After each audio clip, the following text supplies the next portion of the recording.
Halløjsa. Jeg optager fra bilen i dag, og det er der en ganske simpel grund til. Jeg er i arbejdstøj. Jeg har været praktisk gris her hele formiddagen, ordnet en masse herhjemme på sådan en søndag. Og en af tingene, jeg også lige har været i gang med, det er dagens emne i videoen. Det er vinterprepping, eller vinterkit til bilen. En ting, som mange de egentlig overser. Altså de kører bare hjemmefra, og så ofte så er det egentlig bare, hvad de lige har i lommerne, de har med. Men jeg er jo tidligere rejsemontør, så jeg har været vant til næsten at bo i min bil hele ugen, og så kun hjemme i weekenderne. Men en frygtelig masse køren, og det har jo også gjort, at jeg er lidt miljøskadet på det punkt. Men det får I jo lige at se. Jeg har lidt mere bilen, end de fleste andre nok kører rundt med. Men lad os se på det. Jeg drejer i kameraet. Det er simpelthen bilen. Sådan en mikrobil. Og så har vi min kærestes bil. Firehjulstrækkeren. Så hopper jeg lige ind en gang. Og den her, det oser jo ikke lige for mig prepperbil. Og det gør bestemt heller ingenting, at folk ikke lige bryder ind i den. For der er heller ikke noget at rende med af betydning. Men den er temmelig diskret. Firehjulstrækkeren der, den er der måske lidt mere prep over. Og det er den, vi tager som regel til langture. Den er lidt mere behagelig at køre i. Ja, men lad os se, hvad vi har inde i bilen. Jeg drejer det igen. Her i døren har jeg lidt lommeletter. Der er lidt håndsprit og lidt personlig hygiejne. Noget tandbørster, noget skraber og lidt deodorant. Noget, skodeodorant. Og her i midterkonsollen, kan vi lige prøve at se. Der har jeg lidt småpenge og sådan nogle mønter til indkøbsvognen. Her der har jeg lidt tandstikker. Jeg er nået i den alder, hvor at briller er en nødvendighed, så rense, klude til briller, et par ekstra briller, sådan en mundspray, lidt tyggegummi, lidt snacks, lidt lakrids og nar. Så har jeg ladekabler. Og ja, jeg drejer det igen. En af tingene, når man går igennem det her, det er også lige at kontrollere ens udstyr, det er i orden. Og i mit tilfælde, nu har jeg så haft sådan en powerbank til at lægge sådan en lille bitte en. Den er ikke kæmpestor, og den kan lade en mobiltelefon 2 gange eller sådan noget. Men her over sommeren, der er den så afladet sig selv. Og så har jeg sådan en lommelygte her, der også er rimelig smæk på, der også fungerer som powerbank. Der er heller ikke strøm på. Og det er jo en anledning til lige at få det ind i en lader, og så få det ud i bilen igen. Også inden det bliver koldt. Over i døren skal vi lige på. Der har vi Brits solbriller, jo, og så har jeg mine solbriller. Der er 2 iskraber. Sådan en klud til at tørre fugt af, handskerummet. Der er nogle akupunktørnåle, og ja, det er også en ting, jeg gør i, kan kurere det meste. Vådservietter, og så har vi lidt blandede kabler, lidt stik og sådan noget. Så har jeg sådan en computer til bilen. Hvis den lige går ind og melder en fejl, så kan jeg selv lige gå ind og se, hvad det er, så jeg kan løse problemet. Pandelampe, kombination med den der. Snitsikre handsker, og det er godt både til forsvar, men også hvis jeg skal i gang med at lave et eller andet med noget skærende værktøjer. Fnokrulle, sådan en pose jeg kaster op i, og så er min kæreste af den der type, der ikke gider de der McDonald's papsugerør. Så hun har forlangt at få gummisugerør, som om det er bedre. Men Nicorette, vi er jo begge 2 ryger, så der er lidt ekstra der. Lidt kuglepinde. Lidt medicin her, der er noget ibuprofen, paracetamol og noget antihistamin. Jeg har også noget Imodium, men det ligger om bagved. Det kan vi lige tage bagefter. Og så er der bare lidt blandet papir og ting. Lad os få det her ind igen. Pandelampen kan vi også lige så godt tage derind. Og den har jeg så kontrolleret, at den virker. Men ja, lad os prøve at se om bagved.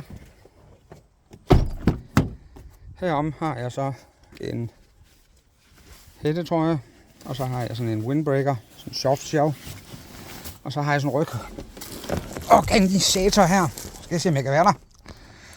Og det er pissegrimt, men det er egentlig fandens praktisk. Der er sådan en arbejdslampe, der er en blok, lidt kuglepinde, der er et sygrej her, så hvis jeg rykker hul i bukserøven.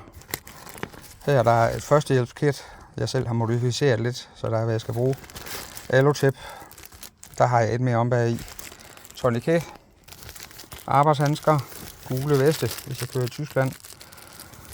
solcreme, også hvis jeg skal bruge det. Så et gammeldags analogt kort. Skal vi lige prøve at se.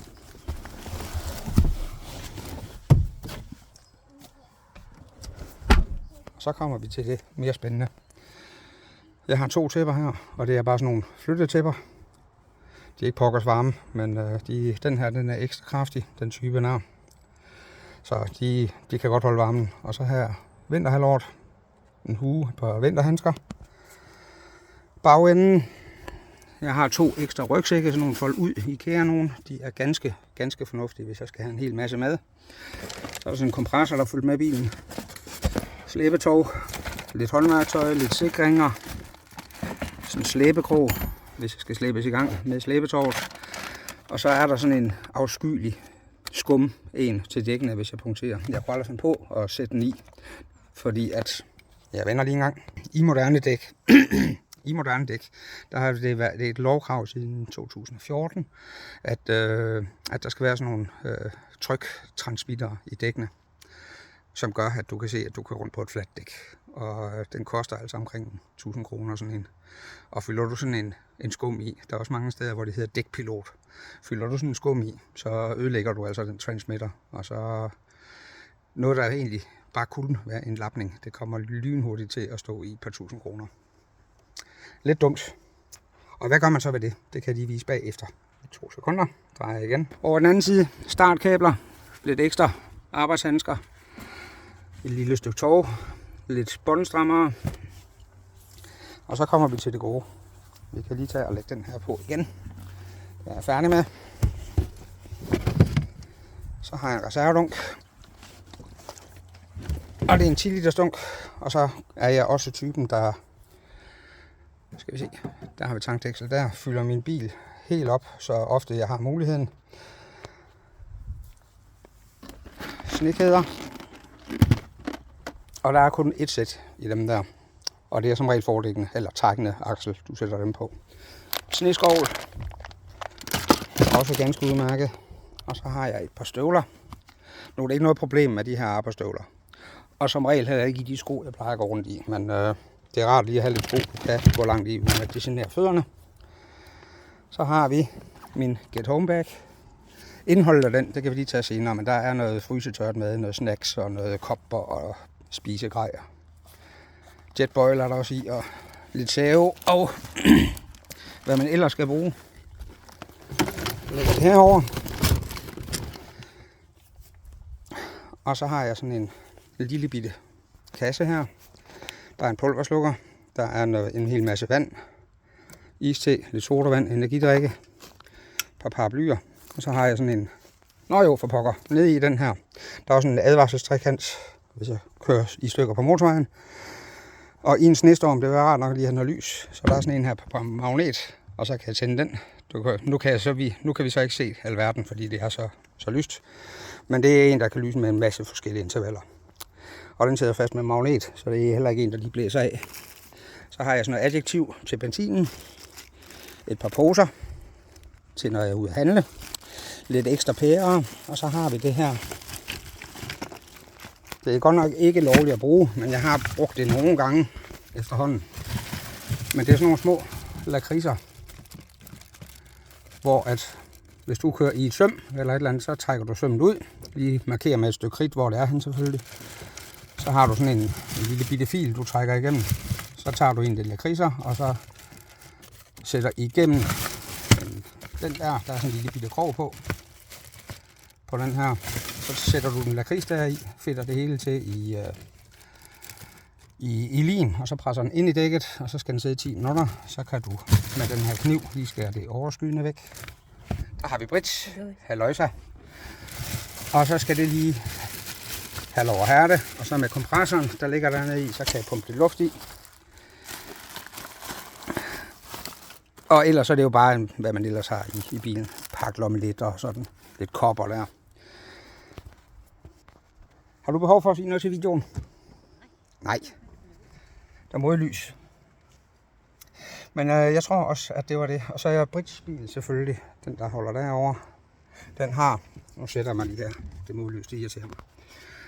Brits bil, den indeholder selvfølgelig stort set det samme. Også fordi vi er på lang tur tit i Hens, så det giver mening at have det samme der i. Jeg tror, det var dagens video. Men hvis I kan lide mine videoer, så gå ind og like videoen og gå ind og følg min kanal. Hej.